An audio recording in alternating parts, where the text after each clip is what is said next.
Class में इस video lecture में हम प्लैंक का क्वांटम सिद्धांत के विषय में चर्चा करेंगे।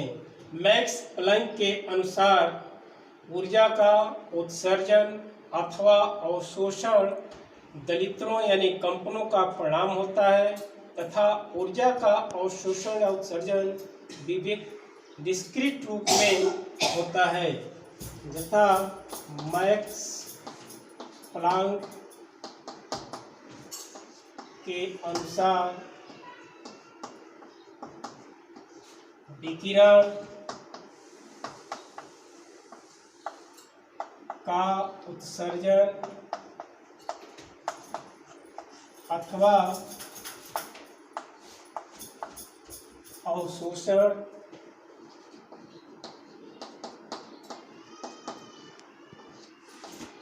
दलित्रों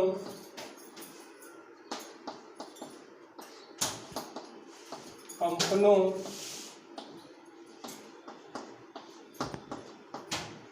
का परिणाम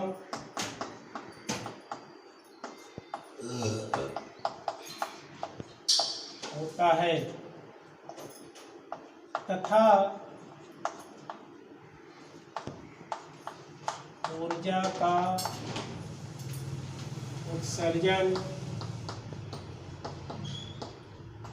अथवा अवशोषण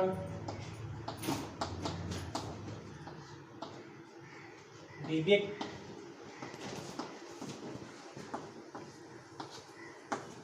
डिस्क्रीट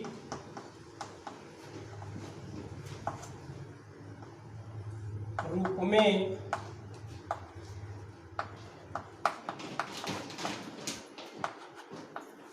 होता है। दूसरे शब्दों में परमाणु अथवा अणु ऊर्जा का उत्सर्जन अथवा अवशोषण विविक्त रूप में करते हैं और दूसरे शब्दों में ऊर्जा के छोटे छोटे पैकेट्स के रूप में करते हैं और ये उत्सर्जन अथवा अवशोषण विविक्त रूप में होता है, न कि अनवरत रूप में। यदि विकिरण की ऊर्जा E है तो यह उसके आवृत्ति के समानुपाती होता है, यह न्यू आवृत्ति है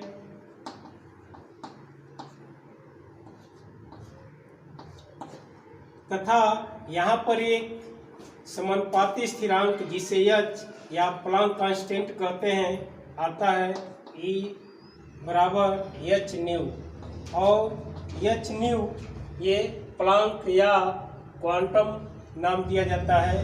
तो दूसरे शब्दों में कह सकते हैं कि ऊर्जा का उत्सर्जन अथवा अवशोषण क्वांटम या इकाई के रूप में होती है और इस इकाई की न्यूनतम ऊर्जा ही क्वांटम होती है।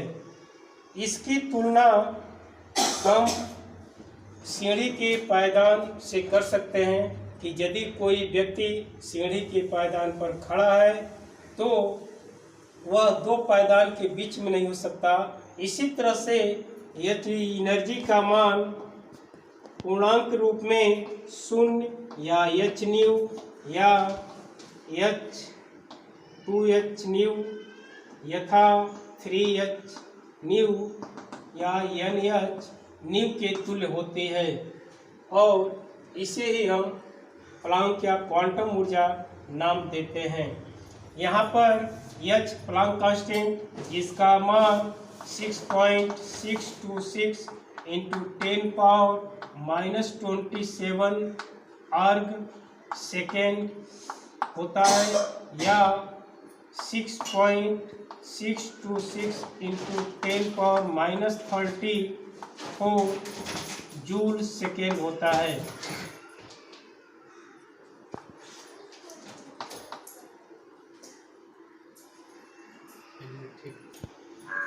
क्वांटम सिद्धांत के बाद एक प्रमुख दूसरा सिद्धांत प्रकाश विद्युत प्रभाव। एच हर्ट्ज 1887 ईस्वी में पोटेशियम, रुबिडियम, सीजियम जैसे धातु सतहों पर विकिरण को आपतित करके यह पर प्राप्त किया कि इस प्रयोग में इलेक्ट्रॉन कण निकलते हैं और इसी घटना को हम प्रकाश विद्युत प्रभाव कहते हैं। यथा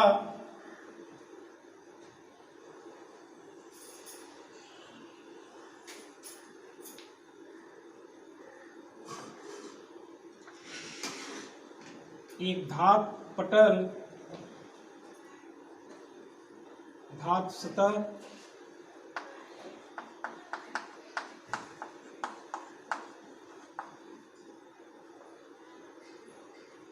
यहाँ पर यदि कोई विकिरण आपतित है तो इंसिडेंट प्रकाश के प्रभाव में यहाँ से इलेक्ट्रॉन उत्सर्जित होते हैं और यहाँ पर यदि कोई संसूचक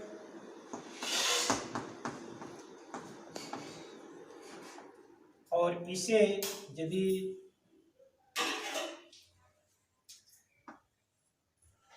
धारामापी से हम जोड़ देते हैं तो यहाँ पर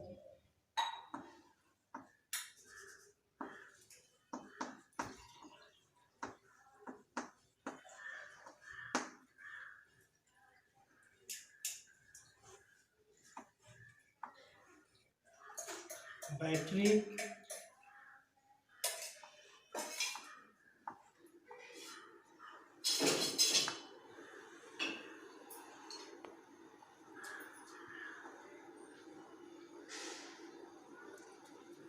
तो इस तरह से यहाँ पर धारामापी द्वारा ये प्रदर्शित होता है कि इंसिडेंट लाइट प्रकाश या विकिरण के प्रभाव में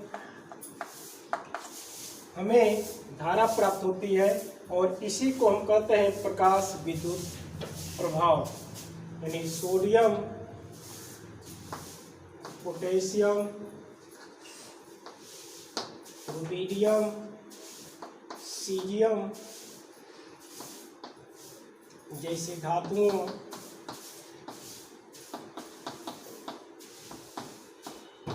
पर विकिरण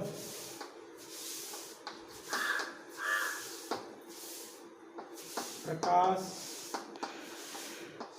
आपतित करने पर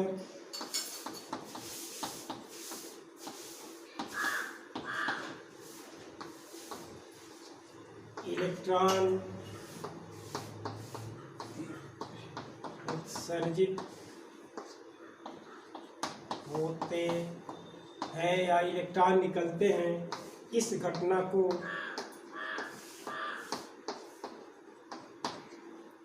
प्रकाश विद्युत प्रभाव कहते हैं।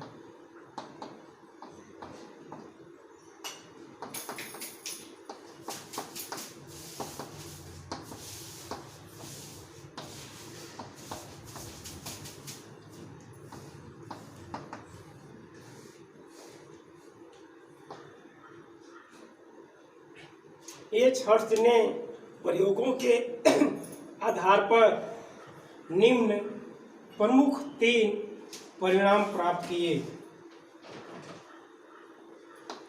प्रयोग के आधार पर निम्न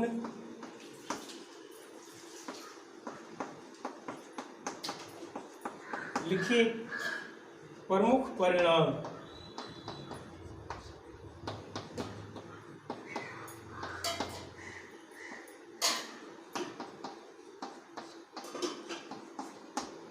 यथा प्रथम परिणाम कि धातु सतह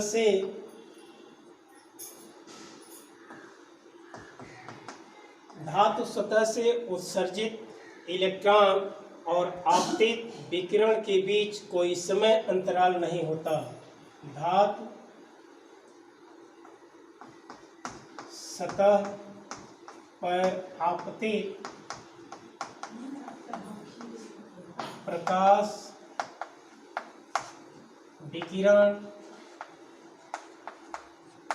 और उत्सर्जित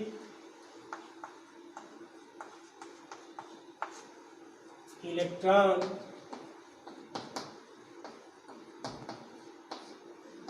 के बीच कोई समय अंतराल टाइम लैग नहीं होता।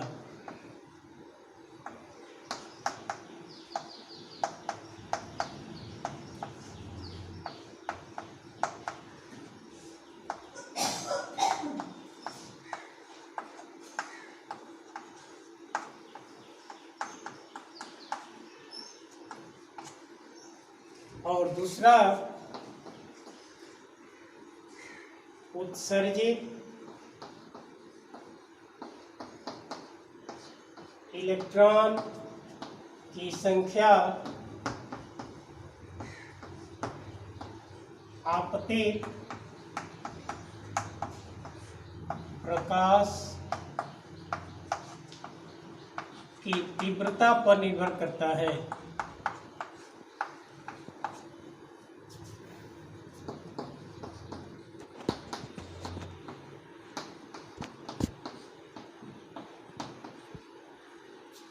और तीसरा प्रमुख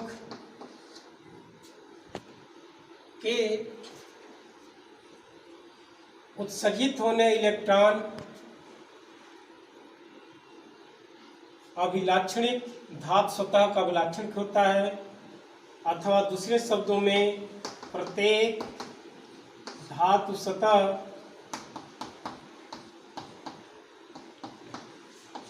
से उत्सर्जित इलेक्ट्रॉन अभिलाक्षणिक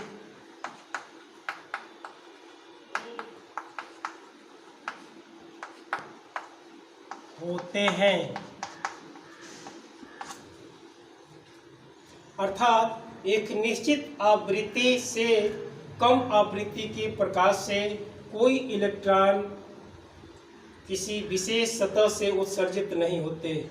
अर्थात एक निश्चित आवृत्ति का प्रकाश चाहिए इलेक्ट्रॉन के उत्सर्जित होने के लिए, और इस न्यूनतम आवृत्ति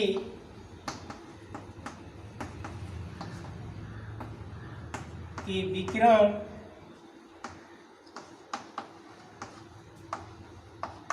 को थ्रेशोल्ड या देहली आवृत्ति कहते हैं। देहली आवृत्ति, थ्रेशोल्ड एनर्जी,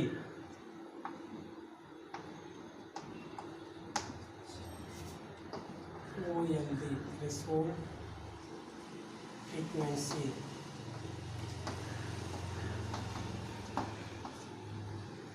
और इसकी ऊर्जा को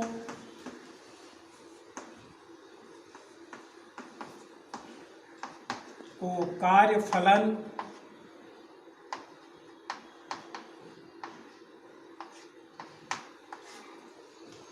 W0 या देहली ऊर्जा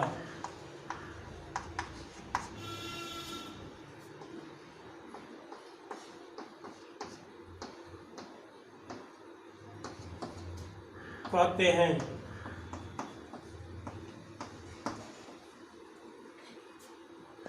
एक निश्चित आवृत्ति से कम आवृत्ति के विकिरण पर इलेक्ट्रॉन का किसी सतह से उत्सर्जन नहीं होता है, और दूसरे शब्दों में ये आवृत्ति का अधिक होना देहली आवृत्ति से ये इलेक्ट्रॉन के निकलने को दर्शाता है।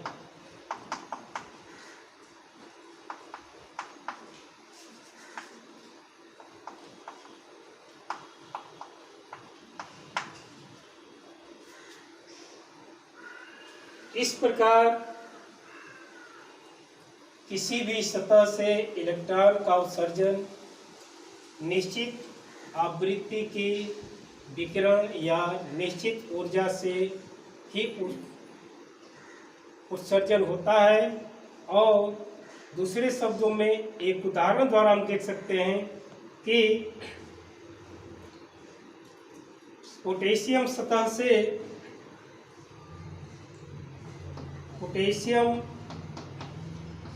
से लाल रंग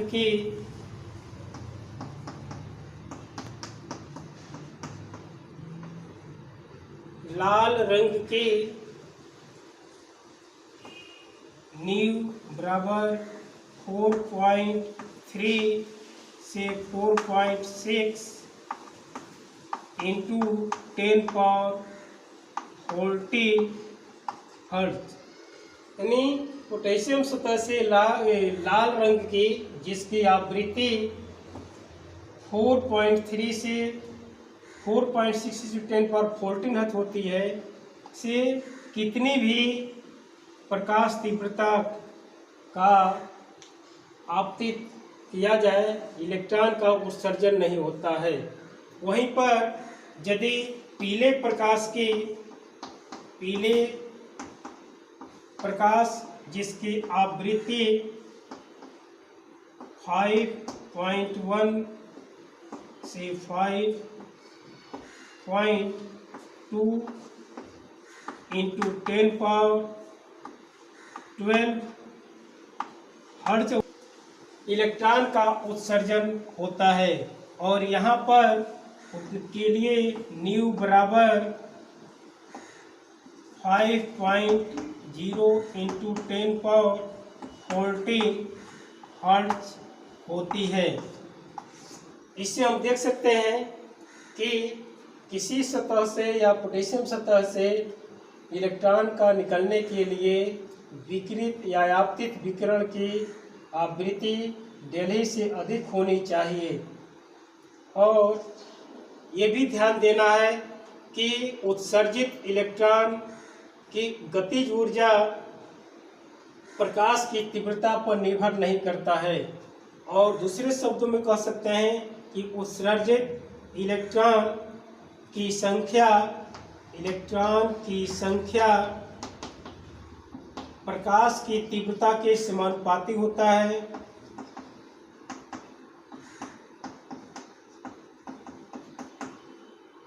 परंतु इलेक्ट्रॉन की गतिज ऊर्जा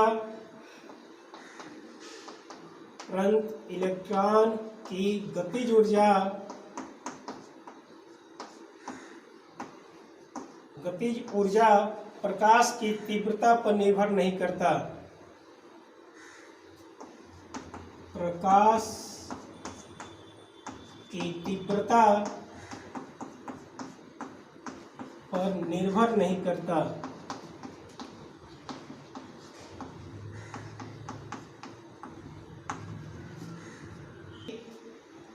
एक प्रेक्षण में आपतित प्रकाश की ऊर्जा hν है और उस सतह के लिए डेल्ही ऊर्जा का मान या कार्यफलन का मान W0 है। तो इस स्थिति में आपतित प्रकाश ऊर्जा और उत्सर्जित इलेक्ट्रॉन की न्यूनतम ऊर्जा इतना होगी और इलेक्ट्रॉन की गतिज ऊर्जा यह hν ऋणात्मक hν0 या विकिरण की ऊर्जा और डेल्ही ऊर्जा के अंतर के बराबर होगा इलेक्ट्रॉन की गतिज ऊर्जा, यानी 12 mE/v², जहाँ v इलेक्ट्रॉन का वेग है, उत्सर्जित इलेक्ट्रॉन का वेग, और m इलेक्ट्रॉन का द्रव्यमान है। ऊर्जा संरक्षण सिद्धांत के अनुसार उत्सर्जित इलेक्ट्रॉन की ऊर्जा उसके गतिज ऊर्जा के बराबर होगी। दूसरे शब्दों में ऊर्जा संरक्षण नियम से hν जीरो बराबर half m e v square या एच न्यू यानी आपतित विकिरण की ऊर्जा बराबर हाफ एम वी स्क्वायर यानी इलेक्ट्रॉन की गतिज ऊर्जा और प्लस एच न्यू या बराबर हाफ या गतिज ऊर्जा